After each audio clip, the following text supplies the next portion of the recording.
दुनिया को जीतने वाले सिकंदर के सामने आते ही दुश्मन घुटनों के बल हो जाते थे। सियासत के सिकंदर नरेंद्र मोदी के सामने आते ही उनके दुश्मन भी पनाह मांगने लगते हैं। कुछ लोग तो परेशान हैं कि ऊपर वाले ने पता नहीं मोदी को किस मिट्टी से बनाया, जिन्हें हराने वाला लगता है पैदा ही नहीं हुआ। यह विधि का विधान कहीं या परिश्रम का परिणाम। नरेंद्र मोदी आज तक कोई चुनाव हारे ही नहीं और उन्हें हराने जो भी मैदान में उतरा, समझो उसके राजनीतिक सितारे की शाम हो गई। इसमें एक से बढ़कर एक नाम है, एक से बढ़कर एक धुरंधर है। कुछ तो बीजेपी के हैं और कुछ बीजेपी के बाहर वाले। इन्हीं में से एक नाम है शत्रुघ्न सिन्हा का। कभी बीजेपी में रहकर बड़े बड़े बोल बोलने वाले शत्रुघ्न सिन्हा को मोदी से पंगा लेना इतना भारी पड़ा कि जनता ने उन्हें खामोश कर दिया। खुद तो हारे ही, बीवी पूनम सिन्हा भी लखनऊ से हार गई। बीजेपी से टिकट नहीं मिला तो कांग्रेस अध्यक्ष राहुल गांधी की परिक्रमा में लगे रहे और जब कांग्रेस ने अपनाया तो जनता ने ठुकरा कर घर बिठा दिया। लाल कृष्ण आडवाणी। राजनीति में पीएम मोदी और लाल कृष्ण आडवाणी का रिश्ता भले ही गुरु शिष्य वाला रहा हो, लेकिन 2013 में पार्टी की राष्ट्रीय कार्यकारिणी की बैठक में नरेंद्र मोदी के पीएम उम्मीदवारी का विरोध करने वालों की आवाज उठी तो उसमें मुखर नाम था आडवाणी का।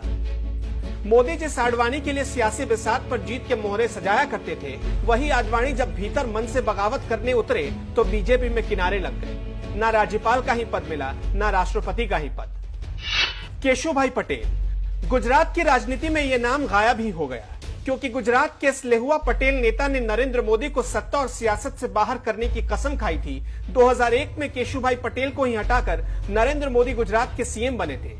केशुभाई तब से नरेंद्र मोदी के खिलाफ संगठन में बगावत करने की कोशिश करते रहे और आखिरकार उनका ही राजनीतिक करियर डूब गया। संजय जोशी।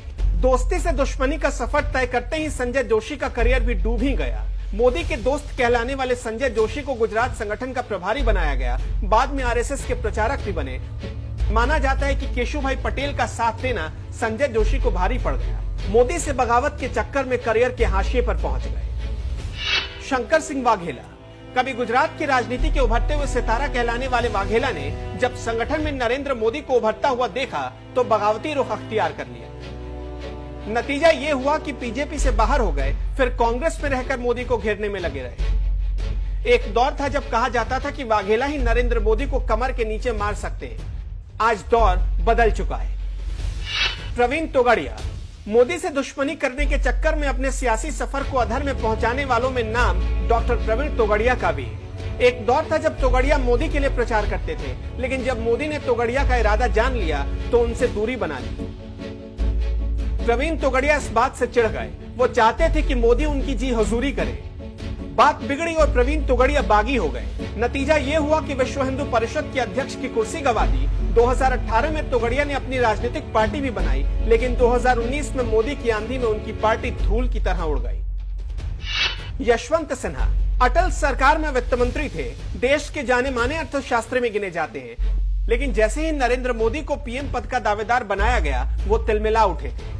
2014 से ही नरेंद्र मोदी के खिलाफ बोलना शुरू कर दिया, लेकिन उस हालत में भी बीजेपी ने उनके बेटे जयंत सिन्हा को पार्टी का टिकट दिया और मोदी मंत्रिमंडल में जगह दी।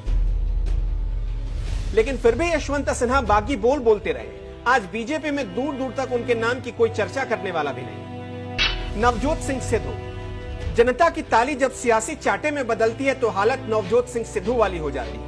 बात बात पर ताली ठोकने की आवाज लगाने वाले सिद्धू की हालत ऐसी हो गई कि बीजेपी के रहे नहीं, कांग्रेस के होकर भी बेगाने हैं। पंजाब के सीएम बनने की हसरत लेकर बीजेपी और नरेंद्र मोदी के खिलाफ गए। नतीजा दुविधा में कुर्सी भी गई और पार्टी भी। उदित राज। दिल्ली के उत्तर पश्चिम लोकसभा सीट से 2014 में सांसद बने और बाद में 2019 के लोकसभा चुनाव से ऐन पहले कांग्रेस के हो गए। पीएम मोदी और अमित शाह के खिलाफ विरोधी बोल ने टिकट तो उड़ाया ही, उम्मीदवारी भी उड़ गई। अब जरा बीजेपी से बाहर निकलते हैं। बुआ बबुआ की जोड़ी का हश्र आपने 2019 के लोकसभा चुनाव में देखा। माया अखिलेश मिलकर चले थे नरेंद्र मोदी को हराने। हालत ऐसी हो गई कि समाजवादी पार्टी पारिवारिक सीट भी नहीं बचा पाई। पीएम मोदी ने जिसे महामिलावटी गठबंधन कहा था, उसका बंधन शुरू होने के 4 महीने भी नहीं टिक सका और दोनों दलों की राहें जुदा हो गई। लालू यादव। नरेंद्र मोदी को पानी पी पीकर कोसने वाले लालू तो चारा चोरी के पुराने चक्कर में जेल में बंद हैं। उनका परिवार, उनकी पार्टी सब बिखर गई। 2019 के लोकसभा चुनाव में आरजेडी का सुपड़ा बिहार से लगभग साफ हो गया। जनता ने मोदी से दुश्मनी का ऐसा बदला लिया कि इस हार के सदमे से उबरने में अभी और लंबा वक्त लगेगा। मायावती। नरेंद्र मोदी के नाम में पता नहीं कौन सी मिर्ची है कि मायावती नाम सुनते ही बिदक जाती है। इसे दुश्मनी की वजह से पहले 2014 के लोकसभा चुनाव में उनका खाता नहीं खुला और फिर 2017 के उत्तर प्रदेश विधानसभा चुनाव में बुरी तरह पिटकर उनकी पार्टी सिर्फ 18 सीटों पर सिमट गई। 2019 में अखिलेश के साथ मिलकर मोदी को रोकने की हसरत भी चकनाचूर हो गई। राहुल गांधी। मोदी से दुश्मनी का मतलब क्या होता है, अगर ये बखूबी जानना है तो राहुल गांधी से पूछिए। इस दुश्मनी का दर्द तो उनके सीने के हर कोने में मौजूद है और यही दर्द जब हिलोरे मारता है तो अध्यक्ष पद से इस्तीफा देने की जिद शुरू हो जाती है। इसी दुश्मनी की वजह से 2019 के लोकसभा चुनाव में अमेठी जैसी परंपरागत सीट हाथ से चली गई। कांग्रेस खात्मे के कगार पर पहुंच गई और फिर से लोकसभा में विपक्षी दल लायक भी सीटें नहीं जुटा पाई। महबूबा मुफ्ती। कभी बुरहान वानी के लिए हमदर्दी, कभी अलगाववादियों के लिए हमदर्दी और कभी पत्थरबाजों से हमदर्दी। नरेंद्र मोदी से दुश्मनी के चक्कर में महबूबा मुफ्ती अंधी हो चली थी। जब भी आर्टिकल 370 पर चर्चा शुरू होती, महबूबा बिलबिला जाती थी। लेकिन इसे दुश्मनी में ऐसी लुटी पिटी कि अपनी अनंतनाग सीट भी नहीं बचा पाई। 2019 के चुनाव में उनका सांप्रदायिक और आतंक हमदर्द बयान भी उन्हें इस हार से बचा नहीं पाया। चंद्रबाबू नायडू। पीएम बनने की बहुत जल्दी में नजर आ रहे थे चंद्रबाबू नायडू। ख्वाहिश तो थी कि 2019 के नतीजे आए और बीजेपी विरोधी दल उन्हें अपना नेता मान ले, लेकिन बेचारे इस चक्कर में आंध्र प्रदेश की कुर्सी हाथ से धो बैठे। हालत यह हो गई कि लोकसभा में उनकी पार्टी की सिर्फ 3 सीटें रह गई और विधानसभा में सिर्फ 23। अरविंद केजरीवाल। हर बात के लिए मोदी को जिम्मेदार ठहराने वाले अरविंद केजरीवाल की आम आदमी पार्टी दिल्ली की सातों लोकसभा सीटों पर धड़ाम हो गई। नीतीश कुमार। नीतीश कुमार की हालत तो देख ही रहे होंगे आप।